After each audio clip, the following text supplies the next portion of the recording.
அஸ்ஸலாமு அலைக்கும் வரஹ்மத்துல்லாஹி வபரகாத்துஹு. இன்றைய அமல் லா இலாஹ இல்லா அன்த சுப்ஹானக இன்னி குன்து மினல் ஸாலிமீன் என்ற யூனுஸ் அலைஹிஸ்ஸலாம் அவர்கள் ஓதிய இந்த திக்ரை, குர்ஆனுடைய ஆயத்தை நாம் அதிகமாக ஓதி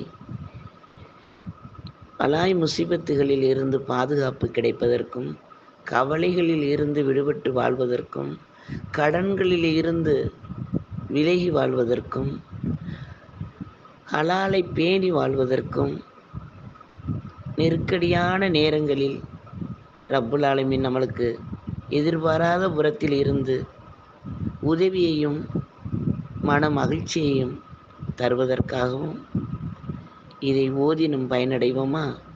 கண்மணி நாயகம் ரசூல் ஸல்லல்லாஹு அலைஹி வஸல்லம் அவர்கள் கற்றுக் கொடுத்தபடி லா இலாஹ இல்லா அன்த சுப்ஹானக இன்னி குன்து மினல் ஸாலிமீன் என்று அதிகமாக ஓதி அல்லாஹ்வின் பொருத்தத்தையும் ரசூலின் முஹப்பத்தையும் பெற்று துஆக்களை அல்லாஹ் அங்கீகாரம் செய்வதற்காக மனமுருகி துஆ செய்வோம். இன்ஷா அல்லாஹ். ஃபி அமானில்லாஹ்.